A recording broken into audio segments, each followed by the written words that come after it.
विद्यार्थी मित्रांनो नमस्कार. मी प्राध्यापक डॉक्टर निलेश लोंढे आणि आपण BA तृतीय वर्षातील भाषा विज्ञान आणि व्याकरण या घटकाचा अभ्यास करत होतो. तर भाषा विज्ञान आणि व्याकरणामध्ये आपण काही भाग पाहिलेले आहेत त्याच्यापूर्वी, आणि आज आपण जो महत्त्वाचा भाग आहे तो पाहणार आहोत. आणि तो भाग म्हणजे भाषा म्हणजे काय. तर आपण भाषा कशाला म्हणतो, तर भाषा आपण जेव्हा म्हणतो तेव्हा काही गोष्टी आपल्या लक्षात येतात की आपल्याला सर्वात प्रथम जी गोष्ट लक्षात येते ती म्हणजे बोलणे. जे आपण ज्या दैनंदिन जीवनातल्या वस्तू असतात, ज्या दररोजच्या वस्तू असतात, त्याच्याकडे आपण बरेच वेळेस दुर्लक्ष करतो आणि त्याच्यामुळे त्याच्या संकल्पना आपल्याला नीट समजलेल्या नसतात आणि त्याच्यामुळे सगळ्या अडचणी येतात. तर ही जी पहिली जी मुख्य संकल्पना आहे भाषा, ही भाषा म्हणजे काय. तर आपण भाषेचा वापर कुठे करतो, कसा करतो. तर आपण जेव्हा भाषा असं म्हणतो तेव्हा पहिली गोष्ट जी असते ती सर्वात महत्त्वाची गोष्ट असते बोलणे, आणि त्याच्यानंतरची जी गोष्ट असते ती असते लिहिणे. म्हणजे या दोन घटकांशी आपण संबंधित असतो. मग आपण कुणाकुणासोबत बोलत असतो, तर आपण आपल्या इतर लोकांसोबत बोलत असतो. आपल्या आई वडिलांसोबत बोलतो, आपल्या भाऊ बहिणीसोबत बोलतो, आपण मित्रांसोबत बोलतो, आपल्या शिक्षकांसोबत बोलतो. ही जी बोलण्याची प्रक्रिया आहे किंवा ऐकण्याची जी प्रक्रिया आहे याला आपण भाषा असं म्हणतो. म्हणजे इथं आपण बोलणे आणि ऐकणे या दोन घटकांशी जोडू आहेत, आणि इथे लिहिणे आणि वाचणे. तर हे इतरांसोबत होतं आणि हे स्वतःसोबत सुद्धा होतं. तुम्ही स्वतः सुद्धा स्वतःच्या मनामध्ये स्वतःसोबत बोलत असता. हे जे स्वतःसोबत बोलणं आणि इतरांसोबत बोलणं आणि दुसऱ्यांचं बोललेलं ऐकणं या भाषेला समजून घेण्याच्या प्राथमिक पायऱ्या आहेत, प्राथमिक गोष्ट आहे. तर आपण जर ढोबळमानानं म्हटलं, जसं ते प्रश्न विचारतात ना की कोंबडी आली का अंड आली, तसं जर आपण विचार केला तर भाषेचा विचार जर केला तर बोलणं आधी का ऐकणं आधी. म्हणजे पूर्वी बोलेल माणूस का पूर्वी ऐकेल, सर्वात प्रथम काय.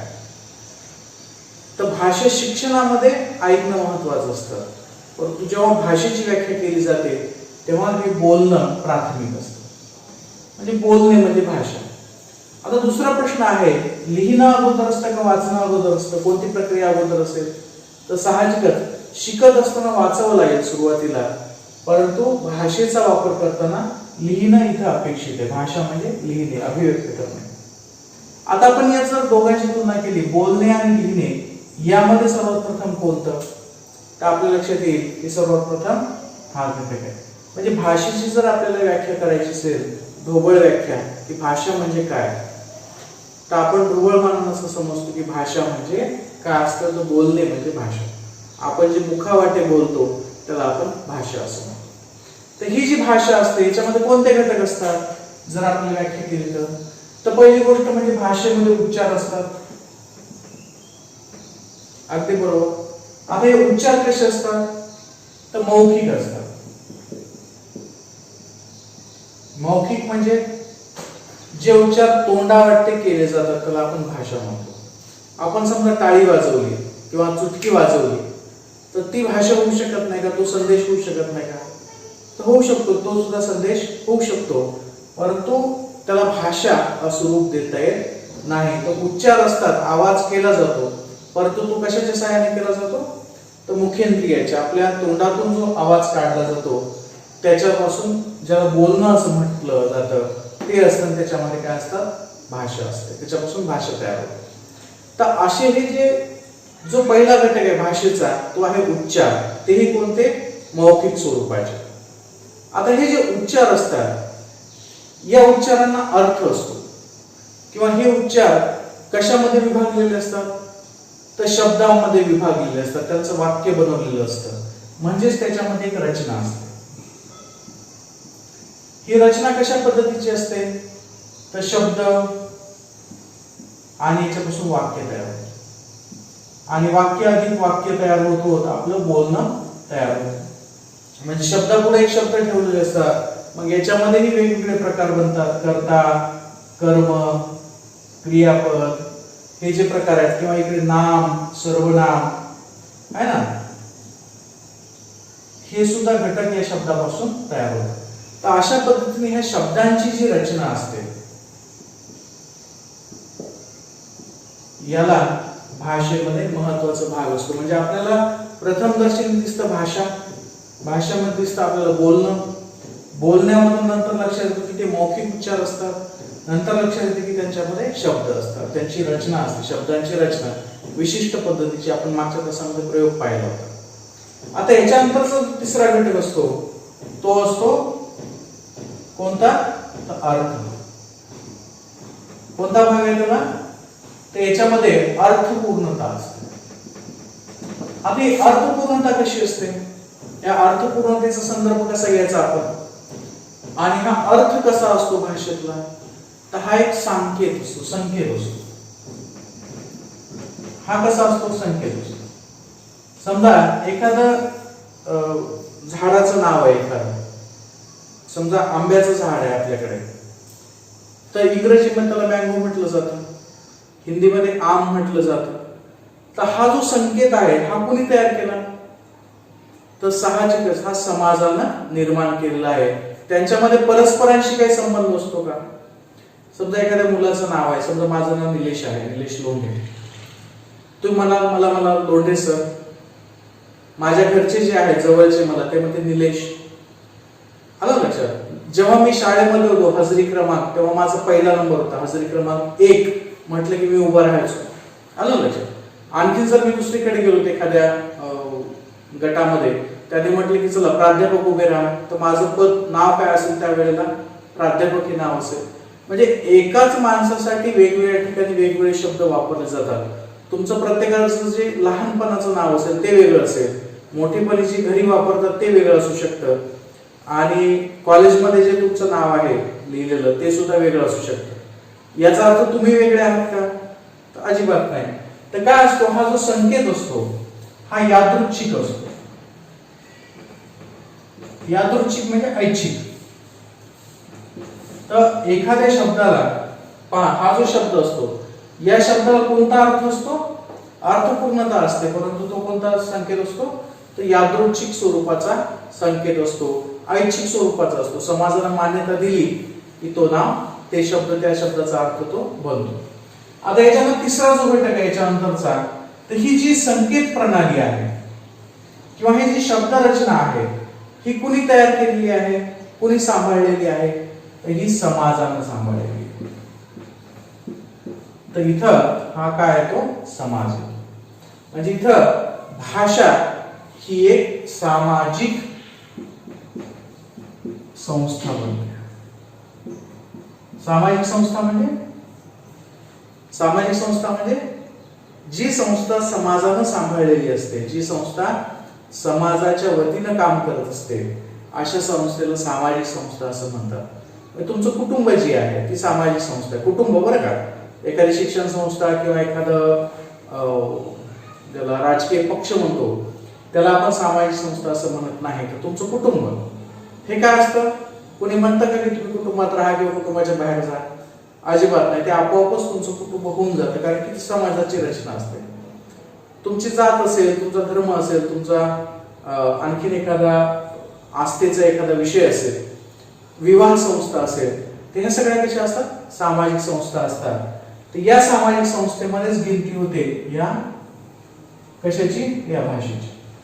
ही भाषा सुद्धा कशी असते, तर एक सामाजिक संस्था असते. सामाजिक संस्था का असते, कारण की या भाषेच्या निर्मितीचं, भाषेच्या विकासाचं, एका पिढीकडून दुसऱ्या पिढीकडे भाषेला प्रवाहित करण्याचं, भाषेला विकसित करण्याचं, हे जे सगळं महत्वाचं काम केलं जातं ते कोण करत असतं, तर ही भाषा करत असते.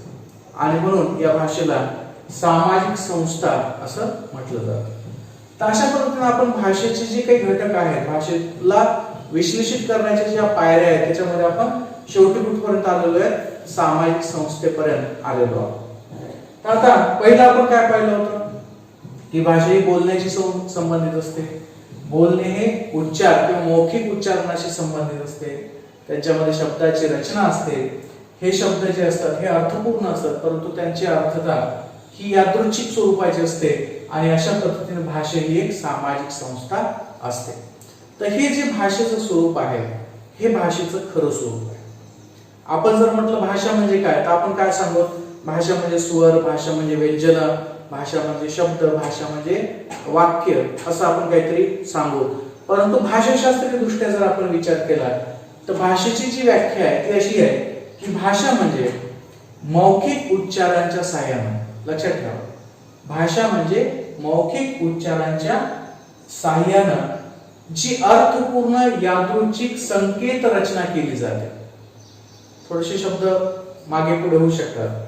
मौखिक उच्चारांच्या साहाय्याने म्हणजे माणूस त्याच्या मौखिक उच्चाराच्या साहाय्याने तोंडातून आवाज काढण्याच्या साहाय्याने जी अर्थपूर्ण यादृच्छिक संकेत रचना निर्माण करतो आणि जी एक सामाजिक संस्था असते त्याला भाषा असं म्हणतात. जेव्हा आपण भाषा असं म्हणतो तेव्हा त्यामध्ये हे 4 घटक अपेक्षित आहेत. कोणते? पहिली घटक म्हणजे मौखिक उच्चार असले पाहिजे. दुसरा घटक म्हणजे त्याच्यामध्ये शब्दांची रचना असली पाहिजे. त्याच्यानंतर त्याच्यामध्ये अर्थपूर्णता यादृच्छिकता गरजेचं असतं आणि ती सामाजिक संस्था असते. आणि जेव्हा हे 4 घटक एकत्रित होतात तेव्हा ती भाषेची व्याख्या होते. म्हणजे भाषेची व्याख्या करताना आपल्याला काय म्हणावं लागेल की मानव निर्मित मौखिक उच्चारण पद्धतीद्वारे किंवा मानवाद्वारे मौखिक उच्चारण केले जाणारे जी अर्थपूर्ण यादृच्छिक संकेत रचना असते ती आणि जी एक सामाजिक संस्था म्हणून कार्य करते त्याला भाषा असं म्हटलं जातं. तर ही भाषेची व्याख्या आहे. भाषेचं स्वरूप हे अशा पद्धतीनं म्हटलं जातं. भाषेचे काही अवांतरी व्याख्या केलेल्या आहेत. भाषा म्हणजे ज्ञान, भाषा म्हणजे सत्य वगैरे वगैरे, परंतु त्याच्याशी इथं काही संबंध नाही. पूर्वीच्या काळी भाषा म्हणजे परमेश्वरानं दिलेली देणगी. म्हणजे भाषा ही माणसाला नाही तयार केली, तर ही कोण तयार केली? तर परमेश्वरानं दिलेली देणगी आहे असं म्हटलं जायचं. आता आणखी ही जी सामाजिक संस्था जेव्हा आपण म्हणतो तेव्हा त्याच्यामध्ये मानव निर्मित हा घटक आपोआप येतो. आणि ही जी संस्था आहे ही कशी आहे?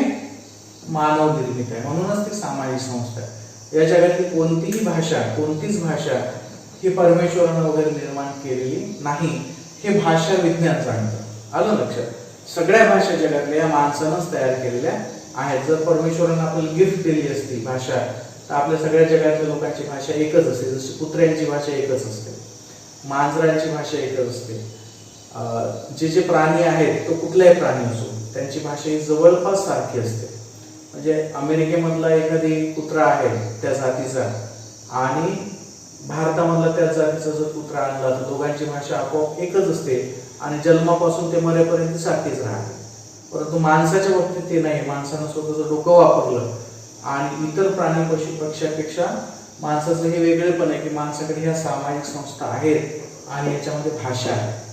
कारण भाषा असल्यामुळं इतर सगळे व्यवहार त्याला सुलभ झालेले आहेत. तर अशा पद्धतीने ही जी मानव निर्मित सामाजिक संस्था आहे किंवा मानव निर्मित जी भाषा आहे ही अतिशय महत्वाची आहे माणसासाठी.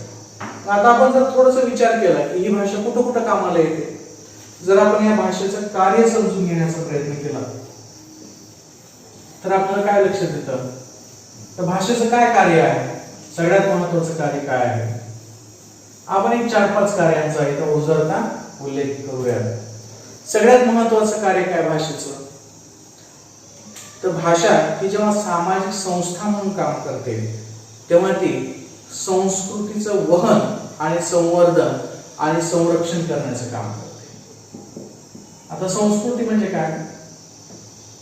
साधे संस्कृतीचं उदाहरण म्हणजे जे अलिखित असते समाजामध्ये, जे लिहिलेलं नसतं परंतु ज्याचा आपल्या वर्तनावर प्रभाव पडतो त्याला संस्कृती असं म्हणतात. उदाहरणार्थ काय संस्कृती म्हणजे? आपण जेवायला बसतो तेव्हा आपण कशा पद्धतीने जेवण करतो? मांडी घालून जेवण करतो का कसे उभा राहून कसे जेवण करतो का? नाही. तर आपल्याकडे संस्कृती काय सांगते? आपल्याला काय शिकवलं जातं? अलिखितपणे काय शिकवलं जातं की आपण मांडी घालून, हात धुवून मांडी घालून जेवायला बसलं पाहिजे. ही काय झाली आपली संस्कृती झाली. आता या संस्कृतीमध्ये बदल असा झाला की जेव्हा बाहेरून बफे सिस्टीम आली अमेरिकेकडून किंवा काही प्रतिष्ठित लोकांकडून जेव्हा बफे सिस्टीम आली पद्धत आली तेव्हा काय झालं, आपण उभं राहून जेवायला लागलो. हातात ताट घ्यायचं आणि जेवायचं उभं राहून. नंतर मग खुर्ची टेबल आले आपल्याकडे. आता सध्या खुर्ची टेबल किंवा डायनिंग टेबलची प्रथा आली. तर ही काय आहे, तर याला आपण संस्कृती असं म्हणतो. हे लिहिलेलं नसतं, आलं लक्षात. जे काही अभौतिक स्वरूपाचं आहे, तुम्ही घर बांधता ते भौतिक संस्कृती, आणि घरामध्ये कसं राहायचं, तुम्ही कसं वागायचं एकमेकांसोबत, हे जे ठरवलं जातं त्याला अभौतिक संस्कृती असं म्हटलं जातं. तर तुमच्यावर संस्कार करण्याचं थोडक्यात हे एक माध्यम असतं. तुम्हाला सामाजिक रीती, कुरीती, चालीरीती हे सगळं शिकवण्याचं काम कोण करत असतं, तर ही संस्कृती करत असते. आणि ही संस्कृतीचं सगळं काम 80-90-100% काम कोण करत असतं, भाषा. म्हणजेच एका अभ्यासकाने तर असं सांगितलेलं की जर तुमच्याकडे भाषा आहे तर तुमची संस्कृती आहे, आणि जर तुमची भाषा संपली तर तुमची संस्कृती संपली. आणि म्हणूनच भाषा ही एवढी महत्वाची ठरते. तुम्हाला लक्षात असेल की प्रत्येक ठिकाणी आपापल्या भाषेचा अभिमान बाळगा असं म्हटलं जातं. का? कारण की भाषेशी संबंधित संस्कृती असते. तुमच्याकडची ही भाषा संपली, शब्द संपले की संस्कृती सुद्धा संपली. आणि संस्कृती संपली याचा अर्थ तुमचे संस्कार संपले. तुमचे संस्कार संपले की तुमचे आई वडील पूर्वज जसे राहत होते, जे संस्कार त्यांनी केलेले आहेत ते सगळे सुद्धा संपले. म्हणून भाषा ही अतिशय महत्वाची मानली जाते. जे सांस्कृतिक गट असतात किंवा जे सांस्कृतिक अभिनिवेश बाळगणारे जे समूह असतात त्यांना नेहमी स्वतःच्या भाषेचा अभिमान बाळगावा लागतो, स्वतःच्या भाषेचं संरक्षण करावं लागतं. का करावं लागतं? कारण की भाषा एकमेकावर आक्रमण सुद्धा करत असतात. जसे माणसं एकमेकावर आक्रमण करतात तशाच पद्धतीनं समूह जसे एकमेकावर आक्रमण करतात, राजकीय गट जसे एकमेकावर आक्रमण करतात, तसेच नैसर्गिकरित्या भाषा सुद्धा दुसऱ्या भाषेवर आक्रमण करतात किंवा अतिक्रमण करतात असं आपण म्हणतो. तर ही संस्कृतीचं वहन करण्याचं, माणसाला संस्कारित करण्याचं महत्वाचं काम कोण करत असतं, ही भाषा करत असते. दुसरं महत्वाचं काम कोणतं असतं, तर संपर्क किंवा दळणवळण. म्हणजे आपण जेव्हा एकामेकाचा एकमेकाशी संपर्क करतो, एकमेकासोबत संवाद साधतो, तेव्हा हा जो संपर्क असतो हा अतिशय महत्वाचा असतो. संपर्क कोण कोण ठेवू शकतो, कधी ठेवू शकतो आपण, जेव्हा ही भाषा असेल तेव्हाच. दळणवळण आपल्याला समजा मोबाईलवरून दुसऱ्याला बोलायचं किंवा कोणत्याही संपर्काचं जे साधन आहे माणसासाठी, मनुष्य प्राण्यासाठी, हे जगभरामध्ये भाषेचं महत्वाचं काम आहे की त्याच्यामध्ये संपर्क केला जातो, दळणवळण केलं जातं. चौथा जो घटक आहे की विचार, तिसरा विचार, भावना, कल्पना, शोध यांचं आदान प्रदान किंवा अभिव्यक्ती,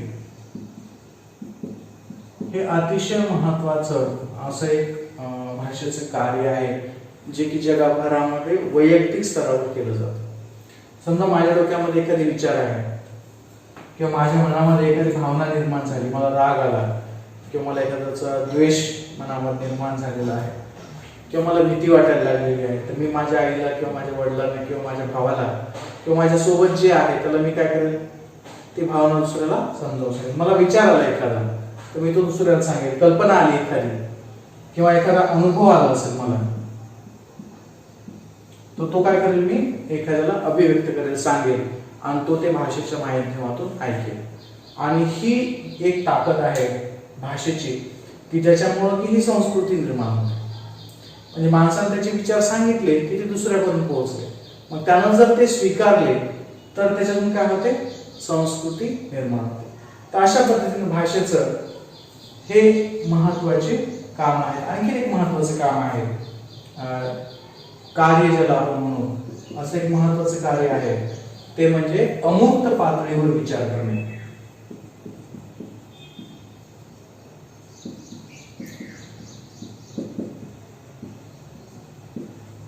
आता हे जे अमूर्त पातळीवर जे विचार करणं आहे ते इतर प्राण्यांपेक्षा माणसाला वेगळेपण देतं. कारण माणूस जेव्हा रिकामा असतो तेव्हा तो काय करत असतो, ऍक्च्युली तो विचार करत असतो. आणि हे विचार कशाच्या माध्यमातून करत असतो, ते या भाषेच्या माध्यमातून करत असतो. भाषेच्या साहाय्यानं तो अमूर्त पातळीवरचे विचार करतो. अमूर्त म्हणजे जे कधीही त्यानं पाहिले नाही, ज्याला कधीही प्रसंग त्याला आयुष्यात आलेला नाही, अशा कल्पना सुद्धा तो करू शकतो.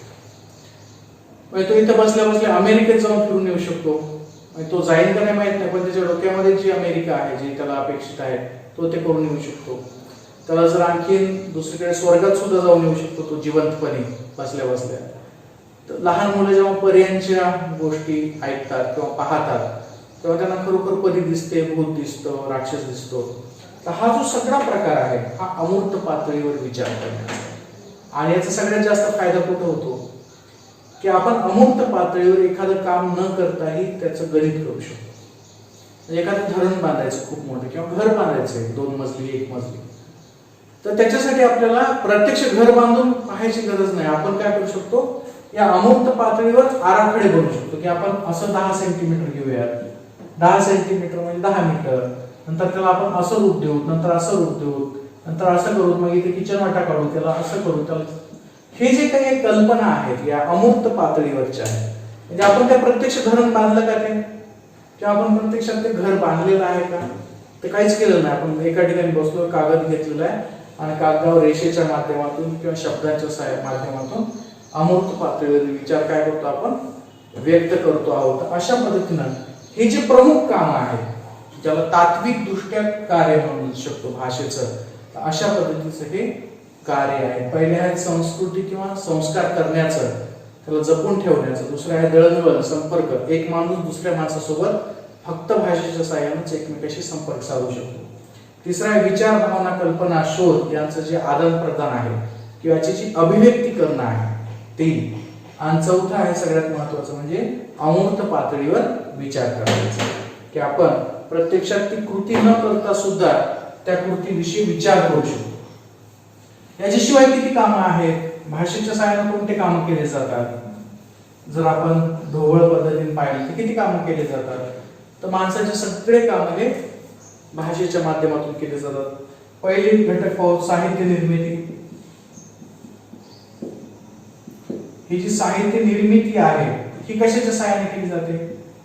म्हणजे एखाद्याला कविता लिहायची, एखाद्याला कथा लिहायची, एखाद्याला कादंबरी लिहायची, तर तो कशाच्या सहाय्याने लिहिल, साहजिकच भाषेच्या सहाय्याने लिहायची. किंवा एखाद्याला ज्ञान व्यवहार करायचा, कोणताही ज्ञान व्यवहार बरं का, ज्याच्याशी ज्ञानाचा संबंध आहे. मग तो समाजशास्त्र असेल, राज्यशास्त्र असेल, इतिहास असेल किंवा भूगोल असेल किंवा सायन्स असेल एखादा. तर हा जो सगळा ज्ञान व्यवहार आहे हा कशाच्या सहाय्याने होईल, भाषेच्या सहाय्याने.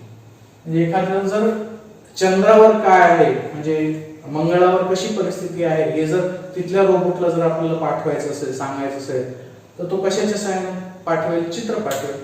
त्या चित्राचं शब्दरूप आपल्याला द्यावं लागेल, त्याचं विश्लेषण करावं लागेल आणि त्याच्यासाठी आपल्याला भाषा ही महत्वाची असते. तिसरा सगळ्यात महत्वाचा घटक म्हणजे शिक्षण. आपली सगळी जी शिक्षण व्यवस्था आहे ही कशावर चालते, आपलं भाषिक शिक्षण असतं. भाषेच्या सहाय्यानं सगळं शिक्षण दिलं जातं. आपल्याकडे प्रॅक्टिकल असण्यापेक्षा भाषेच्या सहाय्यानं शिक्षण दिलं जातं. त्याच्यानंतर आणखी सगळे जे आदेश असतात किंवा प्रशासन जे असतं, हे प्रशासन कशाच्या सहाय्याने चालतं, भाषेच्या सहाय्यानं. याचे जे नियम आहेत किंवा कायदे जे आहेत किंवा आदेश जे आहेत हे कशाच्या सहाय्याने केले जातात, तर साहजिकच भाषे. आपला सगळा देश ज्या संविधानानुसार चालतो ते संविधान काय आहे, कशाच्या सहाय्याने लिहिलं गेलेलं आहे, तर साहजिकच आहे भाषेच्या सहाय्याने ते लिहिलं गेलेलं आहे. त्याच्यानंतर सगळे व्यवहार, तुमचे जे व्यापार वगैरे जो आहे त्याचे जे लेखन केलं जातं ते सगळं काय असतं, लेखाजोखा जो असतो तो भाषेच्या माध्यमातून केला जातो. तुमचे जे नवीन शोध लावले जातात हे सगळे कशाच्या माध्यमातून लावले जातात, तर तिथं सुद्धा भाषा महत्वाची असतो. तिथं पारिभाषिक संज्ञा वापरले जातात. तर माणूस जिथं जिथं उभा राहतो, माणूस जे जे काही काम करतो ते सगळे क्षेत्र, म्हणजे ते प्रवास असेल ते आजकालचं मोबाईल इंटरनेटचं युग असेल. आता हे जे इंटरनेट आहे याचा सुद्धा वापर कशाच्या सहाय्याने केला जातो? भाषेच्या सहाय्याने. त्याच्यामध्ये सुद्धा भाषा आहे. बँकिंग व्यवहारामध्ये सुद्धा भाषा आहे. तुमच्या सगळ्याच व्यवहारामध्ये म्हणजे माणसाचं जे जे काही घटक आहेत, जिथे जिथे माणूस भाषा तुमची सगळी शिक्षण व्यवस्था, तुमचं सगळं प्रशासन व्यवस्था, तुमची सगळी अर्थव्यवस्था, तुमचं सगळं ज्ञान व्यवहार, तुमची सगळी साहित्य निर्मिती, हे सगळं कशाच्या सहाय्याने केलं जातं? तर भाषेच्या सहाय्याने केलं जातं. म्हणून भाषेचे ही कार्य आहे. भाषा या वेगवेगळ्या क्षेत्रामध्ये कार्य करते आणि अशा पद्धतीनं माणसाला सुसंस्कृत बनवण्यासाठी, माणसाला एका वेगळ्या उंचीवर नेण्यासाठी इतर प्राण्यांपेक्षा ही तुलना करतोय मी. माणूस सुसंस्कृत म्हणजे फार असं काही वेगळं वगैरे असं काही गृहीत धरायचं नाही. माणूसला जिकडे तिकडे सारखे असतात, उलट अडाणी लोक चांगली असं म्हणण्याची काही वेळेस वेळ येते, परंतु ती आपल्याला चर्चा नाही करायची. इथं आपला महत्वाचा मुद्दा काय की इतर प्राणी पशु पक्षी जे आहेत, इतर सजीव जे आहेत सर्व. आता सजीव असं लिहायचं का असं लिहायचं? याच्यात बरोबर कोणतं म्हणजे इथं काही दिसत नसेल, पण सजीवची वेलांटी ही द्यायची का सजीवची वेलांटी ही द्यायची? कोणती वेलांटी द्यायची? आपलं प्रमाण भाषेचे नियम हा घटक आपण पाहिलेला आहे. त्याच्यामध्ये बहुतेक रसोदीर्घाचे नियमच आपण अभ्यासलेले आहेत. हे मला नंतर तुम्ही कॉमेंट्स करून सांगा. असं युट्यूबवरचे सगळे विचारतात एक एक प्रश्न, म्हणून मी पण तुम्हाला एक सहज प्रश्न विचारला की हा सजीव बरोबर आहे का हा सजीव बरोबर आहे. ज्यांना हा पूर्ण व्हिडिओ बघितला त्यांना टाका याच्यावर कोणता सजीव बरोबर आहे, किंवा नाही टाकलं तरी चालेल. तुम्ही नंतर मला सांगा निवांत जेव्हा आपलं कॉलेज सुरू होईल पुढे तरी तेव्हा. तर सांगायचा अर्थ एवढाच की माणूस जो आहे हा सुद्धा एक सजीव आहे, हा सुद्धा एक प्राणी आहे. आणि या प्राण्याचा जर पृथ्वीवरच्या इतर प्राण्यांसोबत जर तुलना केली, सगळे प्राणी एकीकडे काढले आपण माणूस एकीकडे काढला, तर आपल्या लक्षात येईल की माणूस हा जो सगळ्यात प्रगत आहे, सगळ्यात आधुनिक आहे, सगळ्यात जो संपन्न आहे, तो त्याच्या भाषेमुळे आहे. केवळ माणसाकडेच एवढी संपन्न भाषा आहे. जर ही भाषा किड्या मुंग्यांकडे, एकाही इतर सजीवाकडे जर गेली नाही भाषा आपल्यासारखी किंवा आपल्यापेक्षा जर संपन्न भाषा जर ते वापरू शकले, तर माणसाचा पृथ्वीवर नामोनिशाण सुद्धा राहणार नाही. कारण की भाषेमुळे माणसं एकमेकांसोबत बोलू शकतात, संपर्क करू शकतात. इतर प्राणी पशु पक्षी तेवढे करत नाही, ते तेवढे ऍक्टिव्ह नाही, त्यांच्याकडे तेवढी बुद्धिमत्ता नाही. जर त्यांच्याकडे बुद्धिमत्ता आली तर आपलं काही खरं नाही, एवढं आपण लक्षात ठेवायला पाहिजे. तर अशा पद्धतीने हा जो माणूस आहे, हा माणूस इतर प्राणी पशु पक्ष्यांपेक्षा भाषेमुळे वेगळा आहे. कारण की या भाषेतून हे सगळं तयार होतं. भाषेमुळे हे साहित्य निर्मिती तो करू शकतो, ज्ञान व्यवहार करू शकतो, तो शिक्षण पद्धतीचा वापर करू शकतो, तो प्रशासनाचे नियम बनवू शकतो, तो व्यापार करू शकतो, तो वेगवेगळे शोध लावू शकतो. आणि आता ते संपर्काचं इंटरनेटचं एक महाजाळ त्यानं उभं केलेलं आहे.